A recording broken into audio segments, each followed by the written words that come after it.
It's Thursday, July 30th, I believe, and I don't know if I made it into a video yesterday, but it ended up raining maybe 6/10 or so, and things are pretty wet this morning. Probably not going to do any more mowing because I think the ground and the grass are all going to be pretty wet, and it's cloudy, so things aren't drying off very fast this morning. And the ground underneath is going to be wet, so I mean, mowing waterways and stuff like that, there's a pretty good chance we're going to cut ruts, and that's not something we want to do. I need to spray some stuff on the edges of the fields, but I think I'm going to let it dry off a little bit before I do that. Have some brush that I was hoping to cut, but with everything being sopping wet, that's not going to be any fun, so I think I'm going to maybe mess with the augers for the combine just a little bit this morning and see where things go. This is the front grain tank auger that came out, so we've still got the bearing on this end and then the new one laying here beside it. So I think what I'm going to try to do is probably get this bearing pulled off, and I have new bearings to put on with the new auger as well. I think I need to find them. I'm not sure exactly where they went, but it looks like the bearing is butted up against the end of the tube here, or the plug piece inside the tube. So this is hollow, but it has a shaft obviously at the end, so there's probably a stub that sticks back in here a little ways to kind of self-align, and then it's just welded on there on the end. So I think the alignment probably really happens on the other end of the auger, and there's some washers that you use to kind of set where the sprockets land so that they can be in line, I think. So I think pretty much I just need to knock off this lock collar and take the flange off to get the bearing off of the end of the shaft. And then when I put it on this one, I'll leave these bolts loose, and the bearing inside the flange can sort of pivot, so that way when everything goes together, it gets lined up in the right spot. And as long as we get the bearing on the other end before we tighten stuff up, everything should be, the bearings should line up so that they're not putting stress on it from being twisted or anything like that. So I think hopefully this won't be too big of a deal. There's a little... Some of the machining on these aftermarket parts can be a little questionable at times, and that has some pretty good ridges. Probably I'll take some emery cloth and clean that up a little bit, and hopefully it won't be too big of a deal. I'm hoping that I don't have too much trouble getting the bearings off on this end. This collar right here, the green piece that I have my finger on, is an eccentric. So there's a set screw, and then you take a punch. You'll have a little notch there, so you'll usually be able to tell like it was pounded on that direction. So we'll take a punch in there and knock it back the other way, and that should release the collar. But then you also potentially have rust between the inner race on the bearing and the shaft that we'll have to deal with.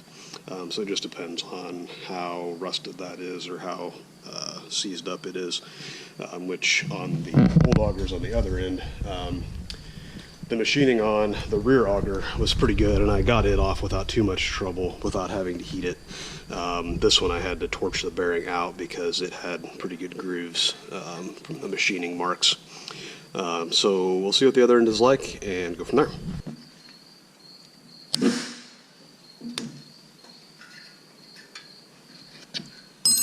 Come loose too bad though. Let's see if we can get her popped off.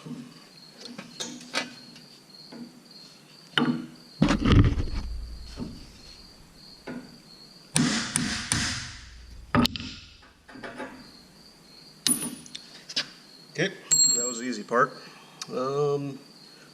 Definitely some rust in there. We'll just have to see how bad it ends up being. Alright, got the rust blown out with the air gun, and some penetrating oil applied both to the collar here and some on the inside, which may or may not do any good. So I'm going to try to kind of tap.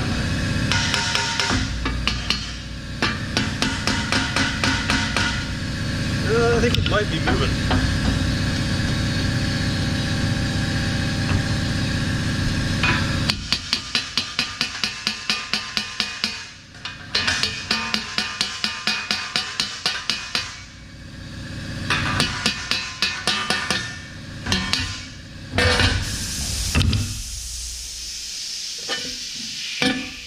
That was absolutely easier than I thought it was going to be, but I guess you got to get lucky once in a while.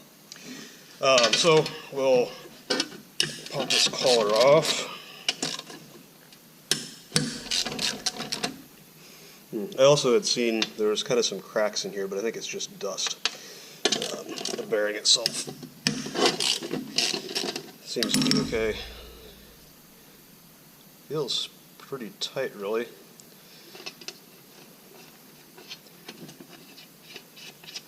If I remember correctly, I think I got the new bearings for this from John Deere. Usually John Deere's bearing prices aren't really too bad, and a lot of times they are USA bearings, but I believe these were not. So this was an NTN, which is a pretty good brand. I don't see a country of origin mark on it at all. But we'll get that checked out, get a new bearing in there, and then maybe try to get this auger thrown up there. These collars basically just have two halves. They should be identical, I believe. And then the bearing has a radius around it, so there's paint on here, so it's kind of a little bit sticky, but you can have a certain amount of swivel. So as long as you leave the collar, leave the clamps, bolts through the collar loose, you can kind of have or adjust for slight misalignments, and the bearing will still be lined up in the proper spot with the shaft so that it turns easily. So moving over to the new one, I did find the bearings. They are a quality piece from Brazil. Don't even really see a brand on it. TNA maybe? I've never even heard of TNA bearings. The machining on the races looks a little scabby. The ones that were in there, like I said, were NTN, which is a pretty good brand. I think they're a Japanese company, hard to tell where it was made. There might be a country marking on the other seal covered in grease and dirt and everything else. It is the same dimensionally. There's some differences. This is chamfered off a whole bunch more. The seals are a bunch different, like the lips stick out a lot more on the Brazilian lady here. I hope the bean counter that spec'd those for John Deere knew what they were doing, because I'm not going to be happy if I have to take that off in the middle of harvest. One of the four. I think those were like $25 bearings or something like that too, so I would have liked to get something quality. Anyway, I'm going to take this emery cloth and polish up the shaft a little bit as the old auger tries to roll away on me.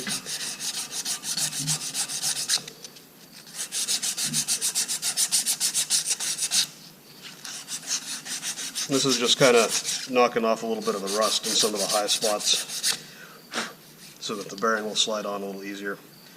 I need to get this off first.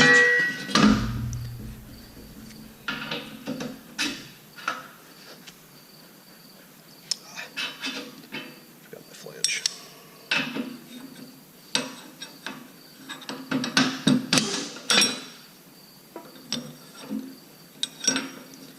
This is not necessarily representative of what it normally takes to change a bearing, because usually you'll fight things more than this, it seems like. But get lucky once in a while, I guess. I think I'm going to put that lock collar on first, and then I'm going to clean that up a little bit.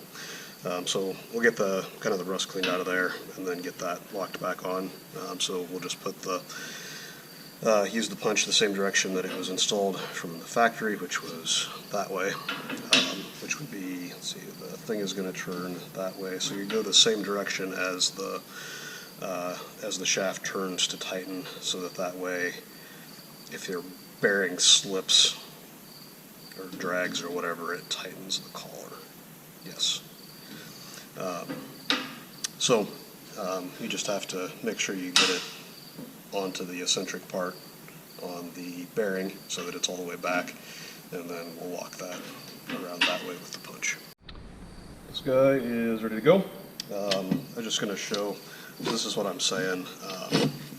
The stuff is designed to allow some pivoting, so that if the bearing on the other end is not quite in perfect alignment, you can just put everything together and once everything is in place, tighten it down, and the bearings will be where they want to be, or where they need to be. So we'll just kind of leave that a little bit loose like that, and it is pretty much ready to go in. I'm going to see if I get as lucky getting the bearing out of the other one. When you take stuff apart and don't work on it for 6 months, it gets cobwebs. Oh, that seems tight.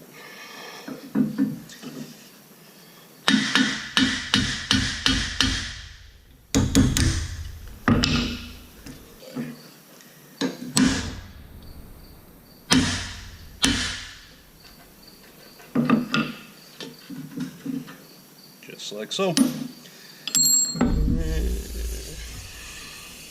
That one feels a little smoother. Give this one the same treatment.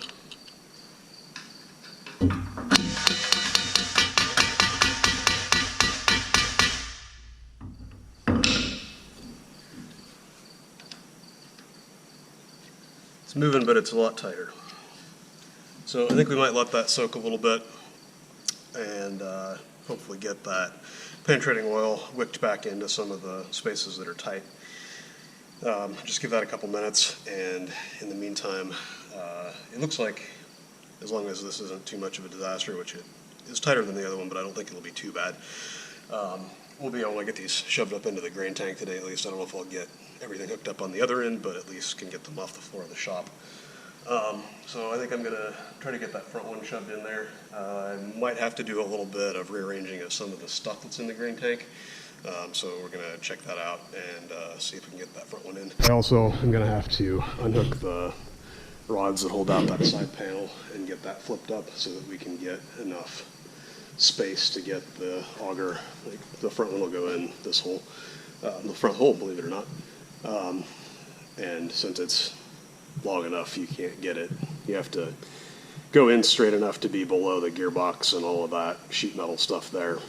So the side panel has to go up, which I think, if I remember right, I had it off. I know I had it loose before, and I don't think I put it all the way back, so hopefully that won't be too big of a deal.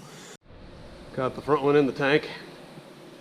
So we've got the struts that normally hold the wing or the side panel out loose, and this 2x6 to the wheel is what's holding everything up, which is a little bit sketchy, but I guess if this is the last video, you can donate my memorials to the Darwin Foundation. We did get the bearing off here. It wasn't too bad. It took a little bit more beating than the other one, but didn't require any heat or anything. You can see there's definitely some more rust in there. So now we're going to do the same treatment, clean that up a little bit with some emery cloth because there's some adhesive or something on there. I don't know what that's about. But get the other bearing on and then get this one in as well.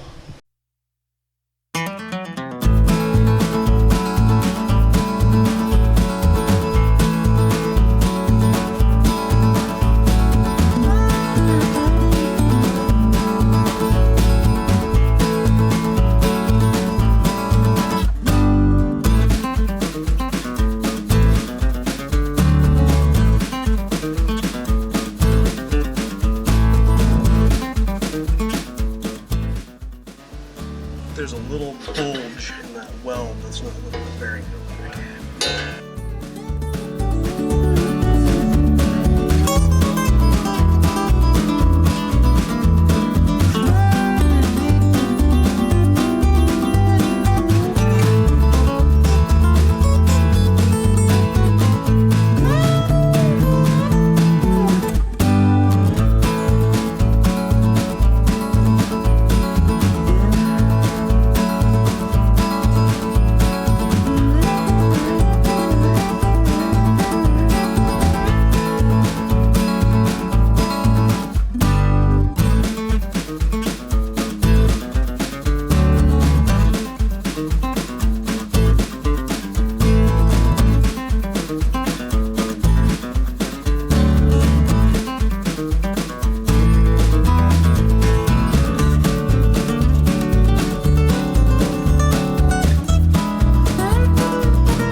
We're getting a little bit of excitement. I was getting ready to put in those 4 bolts across the top of the augers that kind of are the big ones that hold the end plates to the side of the grain tank. And when I got up here, I realized that the same bolts also hold these covers that go across the top of the augers. And I'm not sure if I had the augers out when I pulled the covers, or if the new augers are just enough bigger diameter that it's causing me problems. But basically, this one has to go in front of here, and there's no space over here to get it slid by except there, and this shield's in the way. So I got to pull this shield off, and I'm hoping that that's all I have to do to get this thing wrangled into position. But if it doesn't get me where I need to go, then I probably have to pull this auger back out, which means I need to take that side panel loose again and jack it up with the 2x6. So hoping that this will do it. All right, we're making progress. Got the auger covers back in and the bolts. There's 4 there that you can see. 1, 2, 3, 4. And there's 4 back here that are a pain to get to, and I'm not going to show you those. I was able to get this front cover in by taking that shield off. It may have been less work to take the stuff loose on the side panel and pull the auger out, to be honest, because one of those bolts is not fun to get to.